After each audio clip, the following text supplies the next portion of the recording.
Hello mga loves, nagawa tayo ng pizza at ito na yung machine ang tutulong sa akin mag-mix at mag-knead. After that, i-relax natin ang dough. And then, habang naka-relax yung bago ko nilagay yung dough mga loves, nilagyan ko muna ng olive oil yung bowl.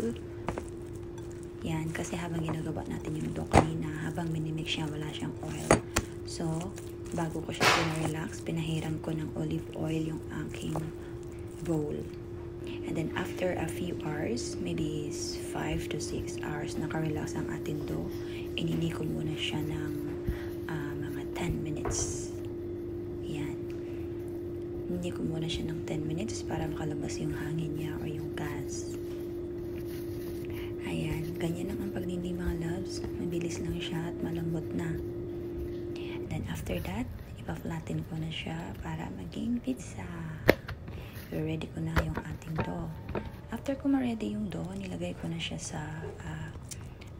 malaking plate ng oven. Tapos, binatas-butasan ko siya. Gumamit lang ako ng fork. And then, binudburan ko siya ng ketchup. Binudburan ko lahat ng, binudburan ko ng ketchup. Lahat ng dough. Ayan. And then, ito yung ingredients natin. Pineapple, bacon, and mozzarella. Ayan lang yung natin. Ayan lang yung ingredients natin. Tapos napahiran ko na siya. Ibubudbud ko na yung mozzarella sa dough natin.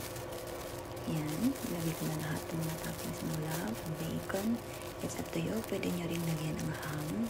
Pero this time, bacon kasi yung nabili ng ham ko. Kaya bacon yung nilagay ko. Ayan.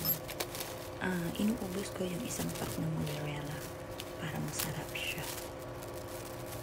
And then, nilagay ko na yung pineapple. Binubud ko na lahat ng pineapple. Yung isang lata ng pineapple na maliit nilagay ko dyan mga loves. Tapos, ayan na. Ready na ang ating dough. Habang ginagawa ko yan mga loves, pinainit ko na yung oven. Yan. At saka, pagkatapos nyan, lagay na natin yung dough sa oven. Yan. 10 minutes lang siya ibibake ng 300 degrees. Tapos finish na ang ating pizza. Ayan na siya.